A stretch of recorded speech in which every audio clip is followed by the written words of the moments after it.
Hey, so a couple weeks ago, a friend of mine asked me about consistency in terms of nutrition. And to kind of encapsulate, you know what it is, kind of a rough idea of like what it means to be consistent with your nutrition. However, there's still difficulty with it. So I think what most people are asking about when it comes to consistency is how, not necessarily what it is or that nature. So it's more of just how do you stay consistent, right? And so, yeah, that can be a very tricky thing because things get thrown around a lot. Your schedule may be inconsistent. You may be working in the morning one day, working in the closing shift on the next day. There's a lot of things that get thrown at you that cause you to be inconsistent, especially with nutrition. But what helps me a lot with staying consistent is planning in advance, and that's just kind of that's this whole video within itself of like, well, how do you do that? So there's a couple of different aspects. There's planning in advance, to set yourself up for success, and then once you've planned it, it's the follow through. So in just the terms of your nutrition and what, I'll use myself as an example. I have my meal plans already in place. I follow it every day. I've been doing this for a couple of weeks now, getting myself back on a plan.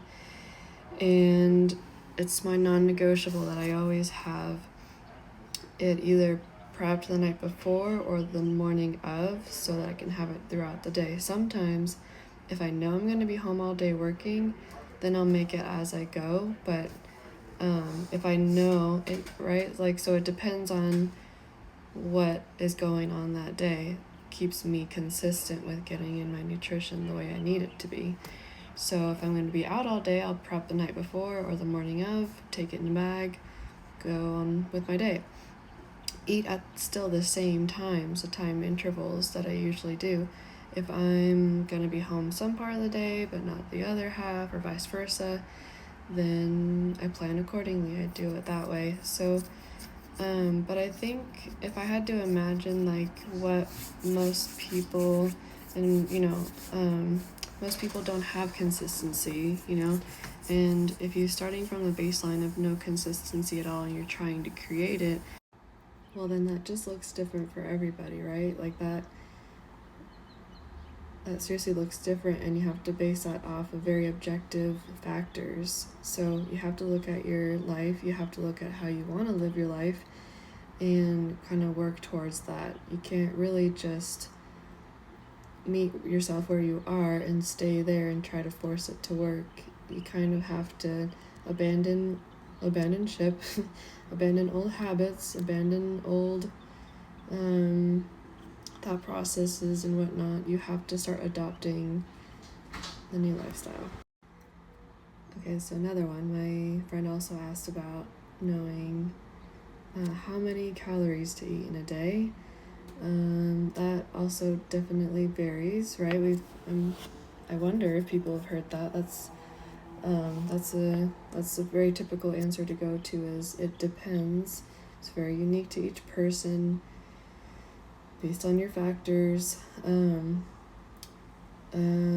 But yeah, she wanted to know how many calories to eat in a day. Well, there is ways to figure that out. If you're just trying to get to maintenance, there's calculators online. They're like, the one that I go to is macrocalculator.net. That'll just, you plug in some of your numbers and it tells you have a baseline of maintenance, and then it could also tell you cutting and bulking as well.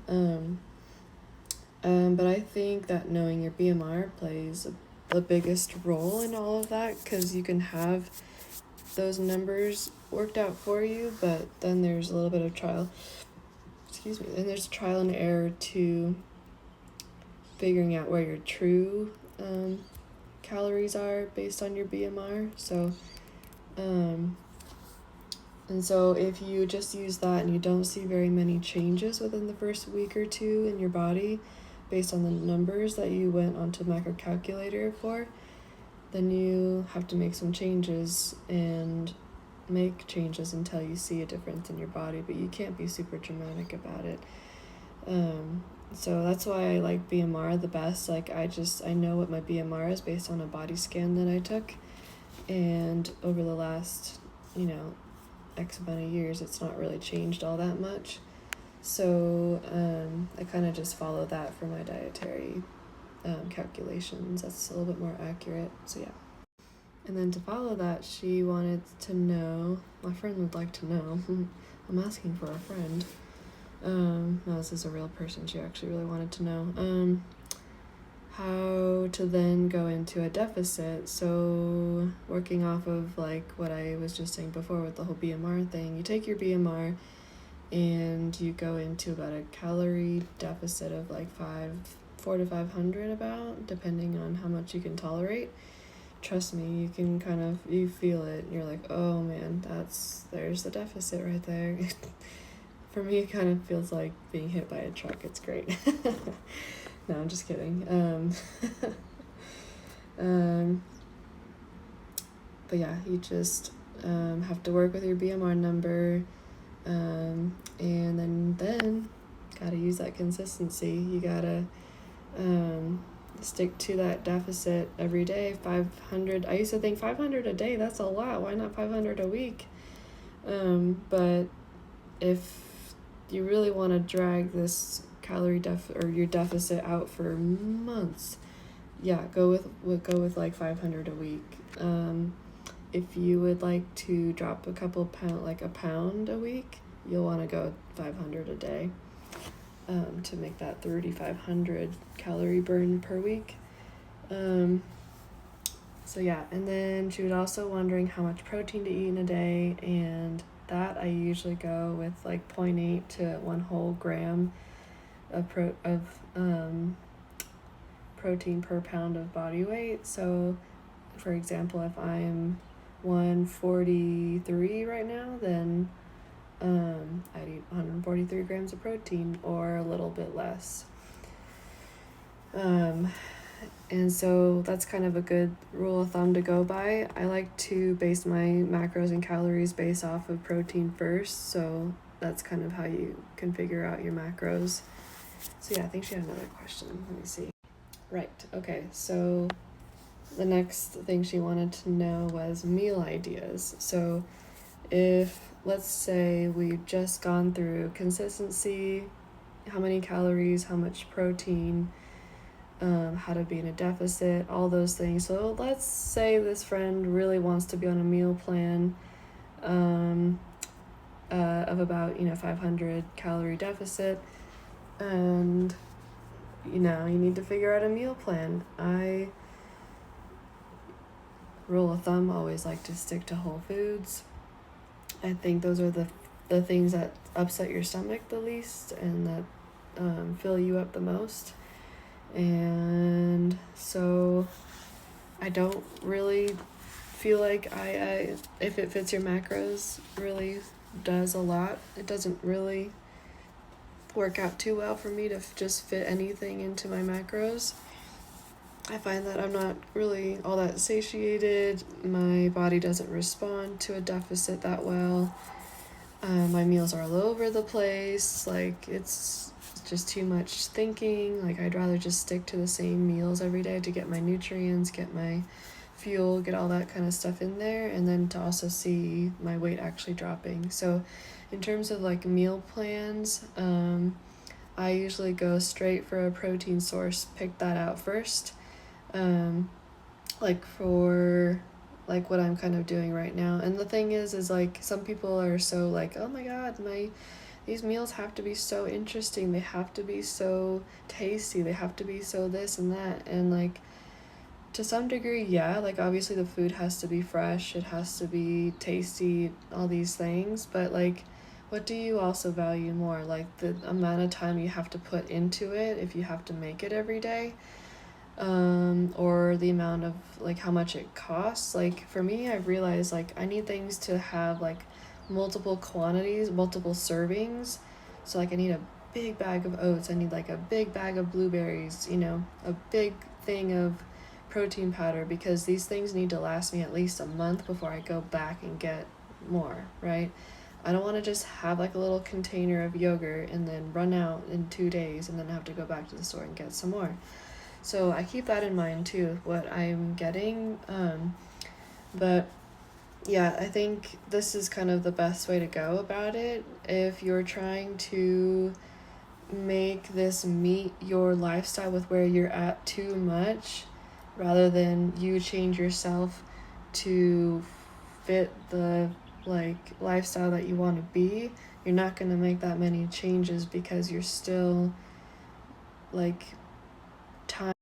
It almost comes down to honesty. You're not being honest enough with yourself, knowing that I can't use I've for the last 3 years I was using If It Fits Your Macros, and I just kept thinking oh, it's working, oh, it's working, oh, it's working, and oh my gosh, I see a little change there and oh, I see a little change there, but my weight would just stay the same. And I was doing this for years, and I had to just come and realize that I was making If It Fits Your Macros fit me and what I actually wanted, not what actually creates a deficit and what actually makes results. So if too much flexibility of trying to make something work for you, you're not going to actually see any changes in your body. So there's a difference between meeting yourself halfway and meeting something halfway to it, if that makes sense.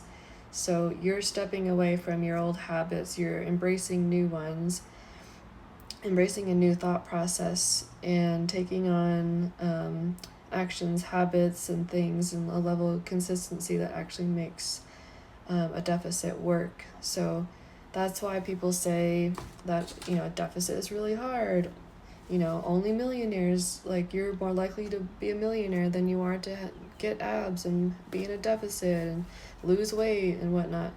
And for so many people that is true, but as someone who's had a six-pack now once before, it is really just about not trying to make it work for you. You work for it. So you cannot lie to yourself anymore. You cannot say oh, but can I just have a bite, or can I just make my macros do this and blah blah blah. It's no, not really, sorry. So you kind of have to just be honest and give yourself a little bit of tough love. And so in terms of meals, obviously sticking to high protein first. The first thing that comes to my mind for a meal, if you can consistently do this, is cottage cheese has a lot of protein. Get a low fat kind, because you want to replace the fats with something else that has nutrients in it as well. Or if you just want to have cottage cheese, high fat, whatever, then you just can't have peanut butter. You can't have anything else with it that has a lot of fat in it. So if you want lots of different nutrients and lots of different variety in what you're having, and that's what's exciting to you, then you have to make sure that what you're having in terms of carbs, protein, and fats is very separated. So get a cottage cheese that's low fat, or no fat. If you have that option too, then great. Then you get maybe some honey, because that's a good source of carbs. You